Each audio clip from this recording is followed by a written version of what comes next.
that I just implied, but there is a limit, and the reason is because we're trying to tell people our stories, and unfortunately, as we're writing our own stories, we have a little cheat sheet in our head that no other reader is ever going to see. So we need to make sure that what we get through is that we get through what we intend through with other people, because we have an internal bias. So, first, I'm going to talk a little bit about if you are giving feedback. So if somebody hands you your story and you read it and you evaluate it, there is a common phrase amongst this called be prescriptive, not descriptive. So what that means is when you're reading your story, I'm just going to throw this out. Say it's a gay vampire romance, and you read it and you say it was okay, but I felt a little bored because I didn't feel be descriptive, not prescriptive. I got that backwards, and that's really important. And so I read this gay vampire romance, and I was a little bit bored because I didn't feel the chemistry between the two leads, and it kind of just happened. That is describing your interpretation of the story. That cannot be wrong because it's how you reacted to the story. Now, taking an opposite thing of why you're not prescriptive is say somebody reads the story and says, you know what this should be? This should be a Star Wars fan fiction. And what that gets at is the big reason you're not prescriptive is because with that is we always tend to try to want to remake our stories we're evaluating as though they're what we want to write. The issue with that is, of course, is you're not giving feedback on what this story is the best that it needs to be, but that you're giving the feedback to try to turn this story into what you want it to be. It takes practice.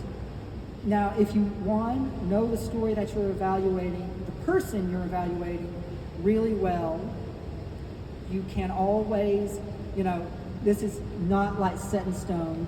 If you know what they're angling for, or if you're good at seeing past, this own personal bias of this is what I want to write, of this is what I would write, and instead ask yourself, what is this trying to be? Then you can always give feedback on that level, but always at least include the descriptive part, because authors and other readers need to know how your writing is being interpreted. So now, if you're receiving that, first things first is when they give you all that feedback, you sort of nod and you say, thank you. At this point in time, you've asked them you've asked other people for your input and how they evaluated it. So you need to absorb that and take that with you. And I've seen this before, and try not to get utterly defensive about your writing. Now, if they miss the mark, there is room to go. I see, but the first thing you always need to make sure is, did they miss the mark, or was what you put down not what you thought it was? An example of this that I have heard actually doing one of these cons is someone got their story back and everyone was utterly baffled by the main characters done a specific action. And so the suggestion across the board do something else. What he realized is actually he needed to go back and flesh out the character more, so that way his motivation to do that would be clearer to the readers. This is, and so I assume he went back and did that. This is a sign of going back to that personal bias. Generally, it is called, I call it, or have heard it called, the mind book. Whenever we write down our stories, we are actually writing out two stories at once. There is the story in our mind, and then there is the story on the page. We think that they are the same story. That is rarely, if ever, the case.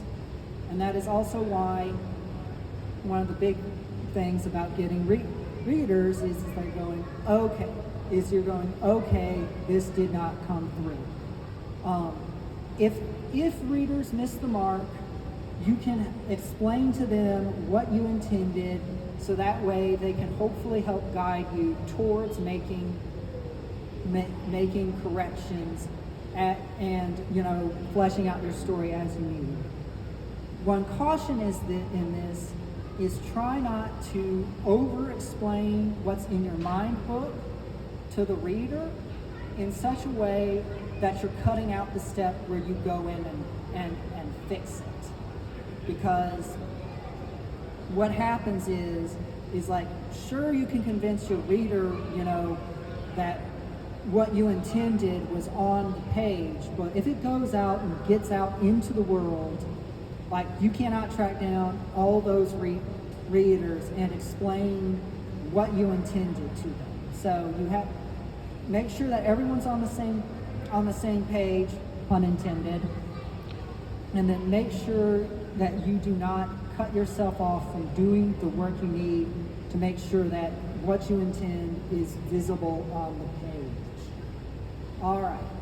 Do we have any questions about giving or receiving feedback?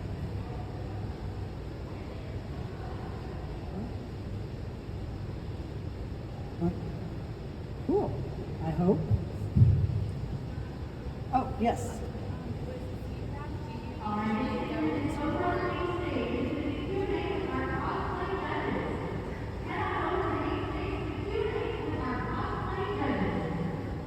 Sorry about that. Do you usually go to more like people you know personally, or do you go to a professional, someone who like does that for a living and is able to actually? If you have the money, the answer is up first. The question is do you go to people you know, or do you like hire a professional to edit your work?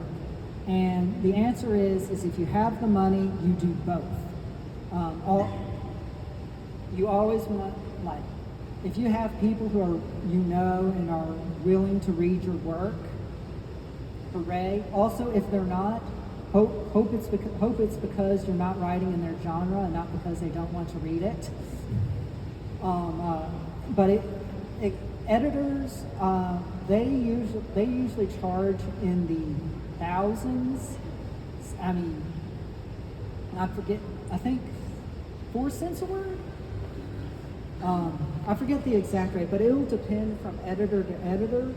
So if you have the budget to use one, I mean, I would recommend it. If you do not have the budget to use one, that's okay. Find people that you want to read what you've done. I mean, writing stories, even if like there is, we can get really deep into things like gerunds and no new contract and all that. Like, on the surface level, people understand reading and writing like enough to do the work, so they can evaluate your work and give advice that if it's not perfect, it's at least heading in the right direction. And also that is the most common advice that you'll probably get is advice that they've identified a problem spot in your story, and they know the correct direction that a story could go, but the specific advice, you should probably evaluate it because it may or may, like, the solution may or may not be what you need. All right. Let's see. Okay. So, I guess this is moving a little faster. I'm ready to try a little bit of writing exercise here. So, if you have your phone or if you have your piece of paper or whatever, or something to write on, it's okay. It's okay. Also, don't worry. I don't have enough time. I can't make all of you write books for me. So, first things first is I want everyone to write down your own name, the name you identify as. So, if my thing had decided to have issues, it's Andrew. And then I assume everyone's done that. So now we're going to take a second, and I want everyone to write down a name for a completely new character, one that you've never used before. So just take a moment, come up with a character name.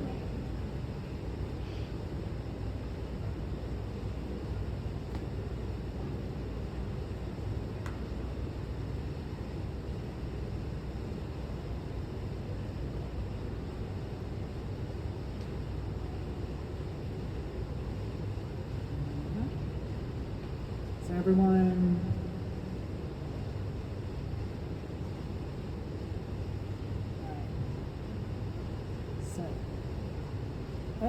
so let's see here. So my name is Andrew, and the character name I came up with was Jamie, Jamie. So, let's see here. Does anybody want to share what they came up with?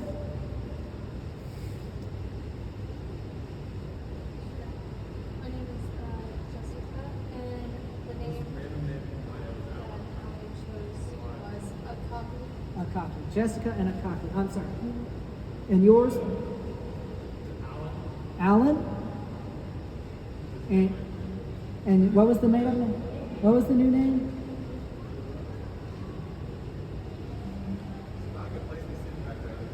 Yeah. I was wondering why they gave me a microphone, and then I realized the acoustics. It's like, oh, it makes sense all of a sudden. All right, so you need my name first? Yes. Yep. Name is Tristan. And Tristan? with Alan.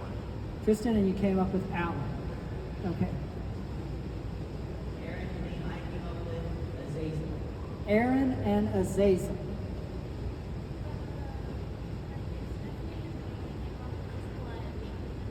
Stephanie Calliope. All right, so now we're going to have a little bit of fun with this. Okay, so for the names that you came up with them, how many of them are the same gender that you identify as? Okay, next up, how many of them have the same number of syllables that you have? Yes, I'm 2 for 2 on this as well.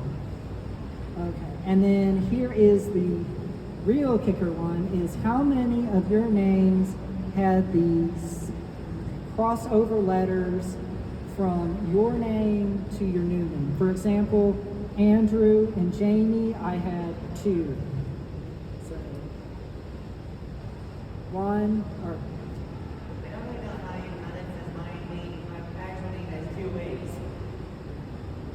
Azazel has 2 ways, so how do Yeah. you count that? Well, it's however you intended. You said, I think I saw a 2 for you? 2. We got 1. So, now the point I'm getting at is that we draw our writing experience from ourselves and our experience. So this is not something to be avoided. This is like we are writing ourselves into our books. The question is how obvious do you want to make it? Also of note, this is not me giving you license to plagiarize people, because there is taking creative license with your experience, and then there is also copying what somebody else has done. Two separate things. All right, so I got the 15-minute warning, and honestly, that's pretty good because that is about where I wanted to be. I am ready for questions. Now, this is not just anything that we've talked about, but this is also other writing questions in general. 1 second. I'm going to come around.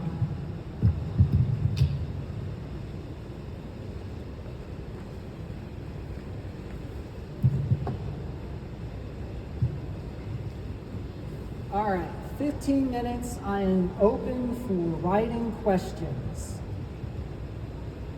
Yes. So whenever it comes to writing and like actually going with the plot point method that you were talking out, one issue I found is like you get all these plot points together, but then you're not quite sure how to connect them in a way that feels natural instead of forced. Because you went over like a little bit, but not much. Yeah, okay, so the question is, going back to outlining a little bit, we have our plot points that we want to put together, but connecting them is sometimes feels forced. This is actually a real common thing in outlining. How it was explained to me is sometimes you can tell an outliner's book. When I talked about pantsing and how sometimes the end of the book can go long or short, in plotting, the struggle happens in the middle because you came up with this really amazing beginning, this really amazing end, and now you've got to get from here to there. Part of this is if the plot points aren't fitting, some of them probably need to change. This goes back to when I was saying being married to your outline, is if one plot point doesn't flow to the next plot point, sometimes it can be, you just need to work on the connective writing between those points to make them flow. But sometimes it's a warning sign that your outline is, the early parts of your outline are wanting to take you somewhere else that the later parts of your outline cannot go. So when you hit those struggles, it's sort of like does this story, the number one question that I ask myself is, does this story still need to go in this direction? And I'm not talking about like making big waves and going off 90 degrees somewhere else, but like you can adjust in degrees without having to fully abandon it, because part of plotting is even if we're throwing large parts of our outline away as we're moving forward, is we don't want to throw away the parts we already did. All right. Yes. Good.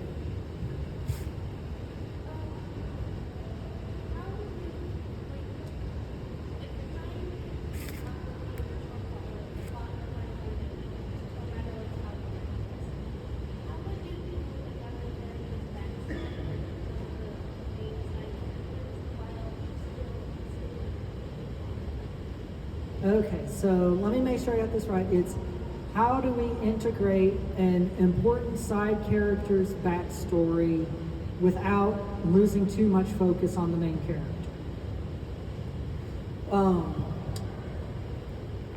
This is a bit of a contextual question because for example, often, like in the first question is how important is this side character's backstory to the main plot? An example is I'll go with Harry Potter and Voldemort. Voldemort is, even though he's the antagonist of the story, he's also sort of a side character. And how his story came in is because, you know, his backstory is key to how Harry Potter was eventually able to kill him. You know, inadequacy, the Horcruxes, all that. If it's the secondary side character, you know, if it's not important to the plot, then it probably shouldn't be in the story. If it is important to the plot, it should come up when it's relevant. Because like one thing is like when you're writing, the plot points need to flow, and sometimes jamming exposition in there disrupts the flow and will slow the reader down, and sometimes lose the reader because, you know, they're wanting to know what their readers want to read books where the plot at least appears to have the motion of moving forward. If you stop that momentum, that's when you risk losing them. So side character backstories fit in where the momentum points in that direction. And also remember, you do have control over when that happens, but it comes back to the plot points a bit. If it's feeling forced, ease off and come back to it when you think it feels less forced. So, do you have any recommendations on software or ways to start? Sometimes just writing on my phone or on a piece of paper just feels disorganized to me. Do you know any good? Yeah. I primarily use Google Docs because it's one account, it's on the internet, so I can access it from multiple devices. And then also if I get angry at one of those devices and throw it onto the freeway, I will know I have not thrown away months of work. That is the best free one I can think of. Let's see here, Google Docs. I just came back from a writing conference where I was advertised I can't remember the name, it was advertised on another writing software and it was heavily for plotters. But there are multiple options out there. I personally use Google Docs. I would say for a writing project, I would say limit yourself to 2 docs per chapter. One for the actual chapter, and then one for if you're outlining the outlining notes and or other notes that you're making, and then, you know, reference it as needed.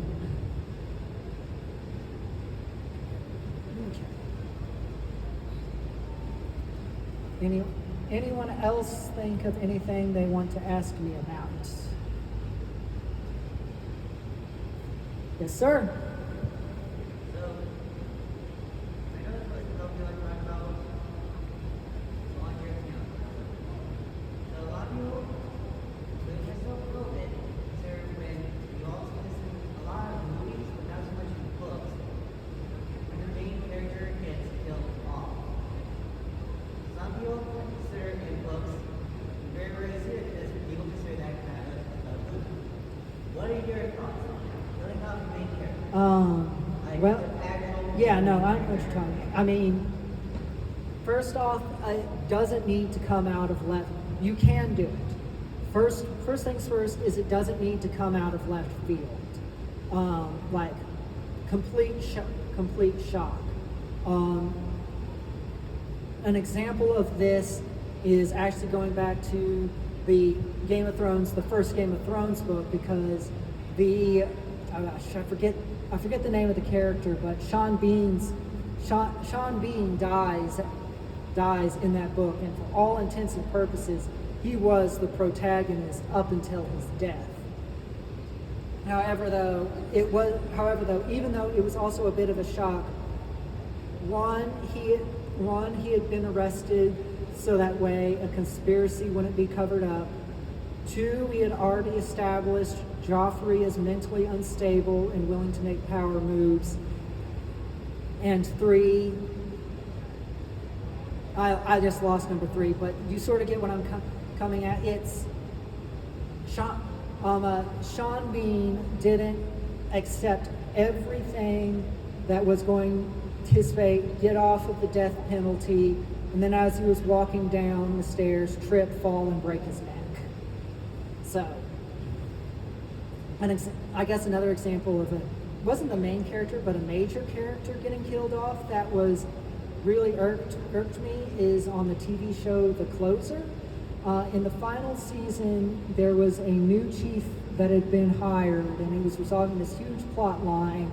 And then at the end of the final season premiere, he had a brain aneurysm and died. There was no lead up to that. No, and the payoff is like, oh, this plot point gets to keep going on. So, and also on the flip side of that, when your main character dies, that you need to be working up another character for your readers to reattach to. So, sort of like with a Song of Fire Ice, we went from the main character being Sean Bean to the main character, even though it wasn't always just Jon Snow, it sort of settled on him. Ish. I understand it's a multicast thing. But. All right. Yes.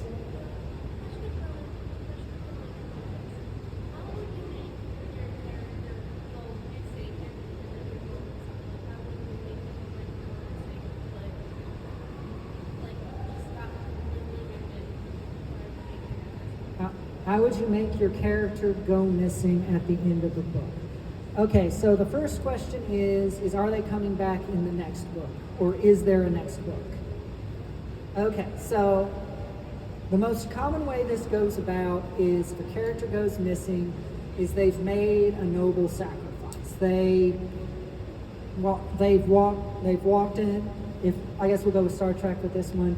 Spock has walked into the reactor. He has kept this Enterprise from exploding, but he dies. And then it fits for missing because they bring him back in the next movie.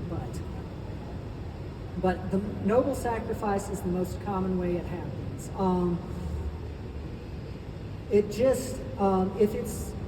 If it isn't just the noble sacrifice, most of the time, the reason I was asking if there's going to be a next book is because the main character going missing is sometimes used as a hook for come back to the next book so we can find out what happens to this.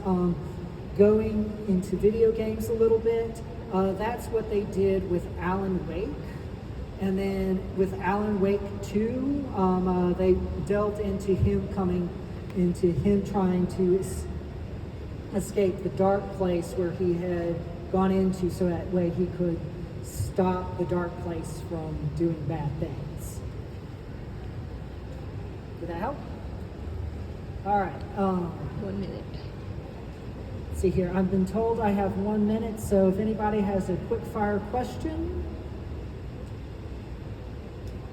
All right then, I guess we're wrapping up. Thank y'all. I hope y'all enjoy the con. Have a good afternoon.